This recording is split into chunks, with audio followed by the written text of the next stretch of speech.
Имот замрзнат во две држави, истрага што преминува граници и милионски злоупотреби што го тресат најголемиот енергетски комплекс во земјава.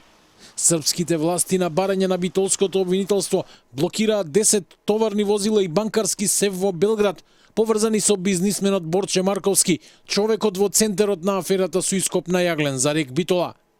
Основното јавно обвинителство Битола, преку Канцеларијата за поврат на имот во јавното обвинителство на Република Северна Македонија, упати на барање до надлежните органи на Србија за замрзнување имот 10 нови товарни и приклучни возила набавени од 2025 година за правно лице со седиште во Белград, за кое е утврдено дека има собственичка поврзаност со лице осомничено за злоупотреби во РЕК Битола, против кое беше поведена истрага на 9 октомври. Се работи за фирма за која е утврдено дека има собственичка поврзаност со осомничениот Марковски, против кого на 9 октомври беше поведена истрага за злоупотреби со јавни набавки во РЕК Битола.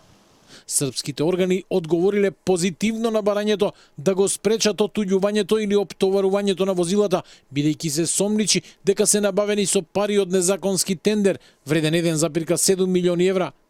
Покрај мерките во Србија, битолското обвинителство замрзна и друг имот за кој се сомнева дека е стекнат на криминален начин. Замрзнати се околу 30 милиони денари, а обвинителството побара да се забрани располагање на дополнителен движен и недвижен имот во државава, 3 стана во Скопје, парцела градежно неизградено земјиште и гаража стекнати во 2024 година, како и 3 товарни и едно патничко возило, набавени во 2025 година, за кои постои сомневање дека представуваат принос од казниво дело, односно имот кој во иднина може да биде предмет на конфискација поради сторените кривични дела, кои сега се опфатени со истрагата. Борче Марковски, собственик на Марковски компани, веќе е во притвор по апсењето на 9 октомври.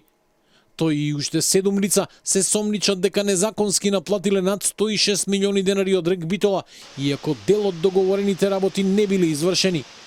Случајот доби и политичка димензија.